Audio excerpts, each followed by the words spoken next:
Como habíamos revisado en anteriores videos, existen diferentes versiones de la prueba TED Student.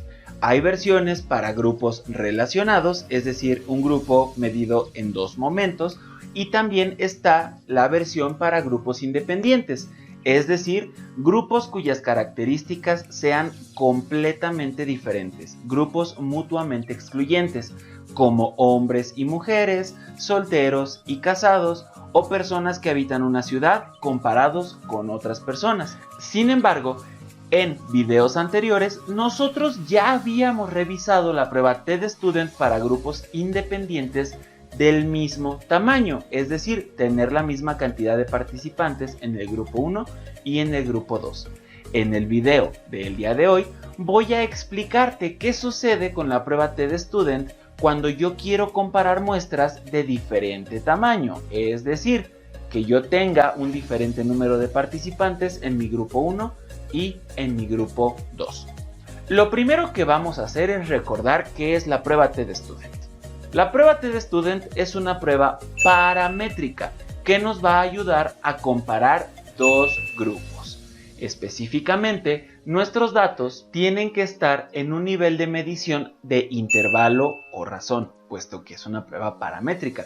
De la misma forma, la distribución de nuestros datos tiene que ser normal y el muestreo tuvo que haber sido un muestreo aleatorio. De la misma forma, te recuerdo que la prueba TED Student se recomienda ser utilizada para muestras pequeñas, es decir, menos de 30 participantes. Habiendo dicho todo esto, voy a proceder a darte un ejemplo y explicarte paso por paso qué es lo que tenemos que hacer para calcular esta versión de la prueba TED Student. El ejemplo que vamos a utilizar el día de hoy es el siguiente. Un investigador social quiere saber si hay diferencias significativas entre la probabilidad de tener un embarazo no deseado en dos grupos específicamente: estudiantes universitarios de psicología y estudiantes universitarios de medicina. Para ello, por supuesto, encuestó a una serie de estudiantes de ambas carreras y planteó sus hipótesis. Su hipótesis nula es la siguiente: no habrá diferencias entre la probabilidad de tener un embarazo no deseado entre ambos grupos de estudiantes, mientras que su hipótesis de investigación es que efectivamente se encontrarán diferencias significativas entre estos grupos en torno a la probabilidad de tener un embarazo no deseado. Después de aplicar sus instrumentos, después de hacer sus evaluaciones, obtuvo los siguientes datos. Ahora bien, con nuestro ejemplo listo, voy a proceder a enlistarte todos los pasos que necesitamos para calcular nuestra TED Student. Como primer paso, lo que tenemos que hacer es encontrar el cuadrado de cada una de nuestras puntuaciones. Esto es muy sencillo, lo único que tengo que hacer es crear dos nuevas columnas en mi tabla. En la primera columna voy a poner el cuadrado de las puntuaciones de mi grupo 1. Y en la segunda columna voy a poner el cuadrado de las puntuaciones del grupo 2. Por lo tanto, quedarían de la siguiente forma. Paso número 2. Ahora lo que tengo que hacer es calcular la media de cada uno de mis grupos, la media de las puntuaciones de cada uno de mis grupos. Por lo tanto, quedarían de la siguiente forma. Paso número 3. Ahora lo único que necesito es calcular la varianza de cada uno de mis grupos. Recuerda que para calcular la varianza lo que necesitamos es utilizar esta fórmula. Por lo que lo único que tenemos que hacer es sustituir los valores con esta fórmula y resolver. De tal forma que nosotros encontraríamos este resultado. Ahora, lo único que tengo que hacer es conocer el error estándar de la diferencia. Eso lo hacemos con esta fórmula, por lo que ahora lo único que tengo que hacer es sustituir de la misma forma que en el paso anterior y resolvemos. Algo así. Paso número 5. Ahora lo único que tengo que hacer es resolver la TED Student.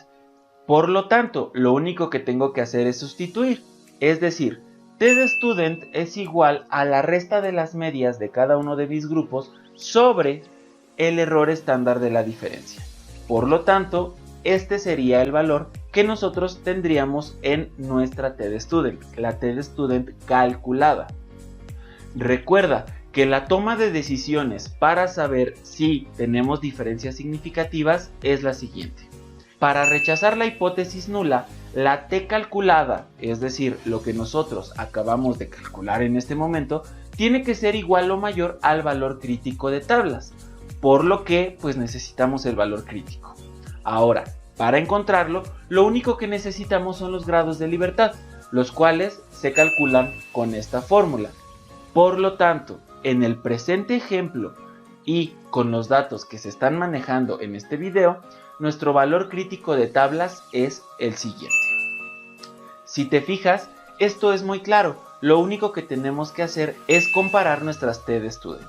Si se cumple la regla, es decir, que el valor que nosotros calculamos es superior al valor crítico, aquí está, pues entonces nosotros tendríamos diferencias significativas. Por lo tanto, en el presente ejemplo no se está cumpliendo esta regla, puesto que el valor de t calculada es menor al valor crítico de tablas. Entonces, no podemos rechazar nuestra hipótesis nula. ¿Eso qué quiere decir? Que no hay diferencias significativas entre la probabilidad de tener un embarazo no deseado entre estudiantes de psicología y estudiantes de medicina. En resumen, la prueba tdstudent para grupos independientes de diferente tamaño es una prueba paramétrica, por lo tanto necesitamos algunas cosas. Número 1. Que nuestros datos se encuentren en un nivel de intervalo o razón, que tengamos un muestreo aleatorio y que nuestros datos describan una curva normal. Con ello, nosotros estaríamos preparados para poder aplicar esta prueba. Finalmente te comento que esta prueba funciona mejor con grupos inferiores a 30 personas.